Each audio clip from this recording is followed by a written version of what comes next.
Welcome to a bonus question and answer video from Wisconsin with our great friend Erin. Thank you for inviting us up again. Oh yeah, I'm so happy you guys came. Yeah, it was what's been 2 years ago or something? 2 or 3 even maybe. Yeah, it's been a little bit. Garden looks terrific, and we're gonna do some sort of tour video. I hope. Yeah. Okay, good. Yes. Good. Yeah, we're gonna do some sort of tour video. In this video, we're gonna go through some. I get questions from your. What zone are you? 5B, 6A. 5B, 6A. So I get a lot of questions, cold weather questions, and I can answer some of them, obviously, but I have an expert on this particular type of gardening. Explain to folks kind of where you are on the map. So I'm southeastern Wisconsin. We're currently about 400 feet from the edge of Lake Michigan, so I'm in a bit of a microclimate because of that, because Lake Michigan affects everything around here. Basically, I'm just north of Milwaukee. So Yeah. if you know where Milwaukee is, you know that's roughly where I'm at. Gotcha. So that lake, you said to me in the past, it holds on to heat going into the fall. So Right. your falls are a little longer, Exactly. but your springs will never start. Exactly. You've nailed it. Yes. Okay, exactly. gotcha. It just shifts your calendar Yep. just a little bit. And we also tend to stay a little bit warmer all throughout winter Right. than they do maybe 10, 20 miles inland most of the time. Okay, gotcha. How much snow do you get right here on the edge of the? Not nearly as much as they do over in Michigan. Right. So you would get the lake itself is moved. The wind's moving that way. Yep. And I couldn't tell you how gotcha. many inches it is on average, but it's nothing like it is on the other side of the lake. Right. Gotcha. Okay. So we're going to go through some questions, some kind of common questions that I would get that are, that are perfect for you. Okay. Let's see. So let's talk about fall planting. So from Raleigh, we could just plant 12 months out of the year. Most things. But what's your thoughts on fall planting up here? Well, first of all, awesome time to plant. Yeah. Perfect. Right. Like everywhere else, and you hear this refrain, fall is for planting, but it's really good, especially because the soil is still nice and warm. And we're a little droughty right now. You do have to keep up on the watering for sure. I think it's especially important going into winter here. But I will plant. The only thing that I worry a little bit about is like evergreens. I kind of don't like to push those too close to when we're going to be getting a frost. That's where and things that are borderline hardy, Right. those are generally better. And I do push a lot of zones, but anything that's sort of borderline hardy, I tend to think is maybe better in spring because it gets a little time to Right. get established. Right. But other than that, perennials, deciduous trees, shrubs, stuff like that, I'll go right up until certainly. Until the ground is getting some freezing it, yeah. Gotcha. Nice. How deep does it freeze here? Is gosh, year to year different? I'm sure. It's like 1.5 feet, 2 feet. It's like it's deep. Okay, yeah, we wouldn't be planting in that. We're not planting it. Okay, so what? So some of your go-to or unique evergreens for this space. So your garden's truly going to sleep. It's truly going to sleep. Yeah. What are a couple of your favorite evergreens? About 3 years ago, I planted my first eastern hemlock, which is native to this area. And we do not have woolly adelgid in this area yet. That's all that hits my head. So woolly every time adelgids is a big problem in a lot of places. We don't have them here yet. They'll probably come, but I only have the one. So even if I had one that I'd have to manage, that's different than a whole forest of them. Yeah. I love that tree so much. I can't believe it took me so long to plant one of those. So love that tree, especially because it can handle some shade. Evergreens for shade, not a lot of options.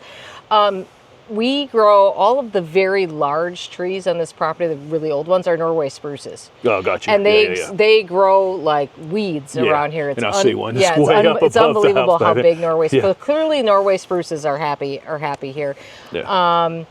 And then actually, we are kind of spoiled for choice. Honestly, it's cold enough up here that we can pick. So we have a lot of options. Yeah, the Isley catalog is open to you. It is. Yes, there are a lot of great options. I could go on and on with ones that I love. But there's a lot of good spruces. And I think Steph and I, if we were going to start another garden, and boxwoods, Yeah, they're broadleaf evergreens. That'd be- Boxwood is pretty much your only broad. I mean, in some areas you can do some hollies. Okay. There's some hollies that you can so do. like blue hollies, Reserve holly. Yeah, I mean the biggest issue is that we have quite alkaline soil here, so that becomes a problem. And when people around here can push into growing those hollies, you really have to have a protected spot for them.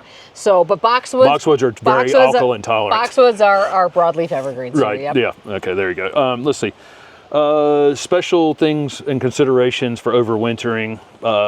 Just in general, you're digging dahlias. I mean, you're digging. Oh yeah. Yeah. Okay. Gotcha. Yep. So what else do you have other things in the ground that you dig out to overwinter? I try not to. Although, like last year, I did some. You have a puppy back here that's trying to get in on the action. We'll put up a photo. I did like sometimes with some of the tender stuff that I grow, the kind of weird tender things I grow. So last year I had like some really big mangaves, and I've got some more this year, and I dug those. Yeah, and I see a couple of them in here. I dug those, and I brought them in. I did the whole thing, and like it's really you have to decide how much you like that plant. You know? Right, yeah. In other words, I'm not doing that again this year. Right, and I said in the Q&A from this past Sunday, if you watch that I just let some of the tropicals go. Yeah. I just have to you have to have some tough love on a couple things. Exactly. You fell in love with it in April or May when you bought it, and then and now it's like, oh, that's 5 months of work. Yeah, you know, my thought on that is like, can I find it? If I can't find it easily and I really love it, that's kind of the part where I'm like, okay, I'm gonna try to save this. Right. But if I can find it easily, they grow so quickly in summer that sometimes I'm like, okay, not worth my effort. Right. Are you zone pushing things in the ground out here? I mean, or do you have? I mean, I'm sure you are. But I am. So we became a 6A in 2023 when they redid the USDA hardiness zone maps. Before that, I was already doing a few zone 6 things in a few little spots. And I have felt a little more. There's no reason, by the way. Nothing has changed. Nothing changed. Nothing changed. Other than the map. So I'm fully aware. But maybe it's that things are a little bit more readily available, and I can actually get my hands on those things a little bit more. Right. So I will go into a 6A for sure. And knowing full well when I plant those things that there's a good chance that some winter they're just going to get knocked out. Yeah, over a 10-year, 15-year span. Yeah. Yep. Yeah, and that was one of the things. I did a video with Tony Avent on this about how the map just became slightly less useful. You know, it became just a hair less useful overall. It's a good starting point. Yeah. But you know, Tony had been on the board before on the panel before. Yeah. And they had asked, when you update it again, will you please put people's actual low temperature that occurred in the last 15 years on the map? Right. So that then the folks that were risk averse, because, you know, we're in 8A, and I say we're in zone 8A in Raleigh, we could have a zone 7A temperature and still average for the winter being an 8B probably. Exactly. You know, and so, I don't know. Anyway, so you try to keep, you mentioned when we pulled up, you're just getting tomatoes now in September. Do you do anything over there to kind of keep your vegetables going a little longer in the yeah, every once in a while. I probably won't do it this year, but every once in a while, if I did like a late season planting of lettuce or something like that, I'll throw a little row cover over it, which will gives me another month. I could probably get like another month out of it or so. Yeah. But honestly, by the time we get to that point, at some point, I'm just done trudging over there. Yeah, right. You know, I mean, right now it's part of my daily activity to go check on the vegetable garden, but you know, when it's freezing outside, I'm not that interested in it. Right. Yeah. And the days are getting the days we've noticed. Since we left the house 3 weeks ago, we've been on the road for 3 weeks, by the way. I can see the angle. You know, we've been this far north, and I can see it was like right over us almost when we left, and just in 3 weeks, it's like now it's there. Doing that, and So, when would be if you were going to dig something up, transplant it, divide it? Not talking about the things you're storing, but the things that you might move around. Would you do that in the fall, or would you wait till the spring? For most, either one actually. I do that stuff. Whenever I have time to do it. I just did a bunch of digging stuff up and dividing stuff the other day because I happened to be in that part of the garden planting some other stuff. I'm like, I should just do these at the same time. I'll do it anytime. For a lot of things, I think fall is probably better for many things, but honestly, as long as you keep, I find that as long as you keep watering it and take care of it after you've done it, I don't know if it makes a huge difference, to be honest. Right, especially if they're hardy. I mean, Yeah. these if it's a perennial that was eating your garden and you needed to divide it, it's Right. probably a candidate for dividing whenever you want to divide Right. it. Yeah, exactly. Yeah. Do you leave your leaves? I mean, you have a lot of deciduous trees. Do you leave them in the garden? Or? I do for the most part, and I used to do it all the time. In fact, I used to, and sometimes I would do a little bit of chopping and whatever. But we have in the past, well, we've got jumping worms on the property, and so question. there's a whole bunch of research about what to do on that. And one of the things that they've kind of found with that is that their favorite food source is leaves. And so I made, over the past 2 years, I've actually switched mulching to pine needles, because pine needles and chopped grassy material, like chopped debris from your garden, are actually low on their list of things they like to eat, because my thought was, I'm just feeding them. I mean, they're going to be there. They're not going to die if they don't get leaves. They will still be there. But I'm just making the problem worse. At least that was my theory. So I have actually started removing more leaves from the property. Now, I don't go into my beds and rake everything out.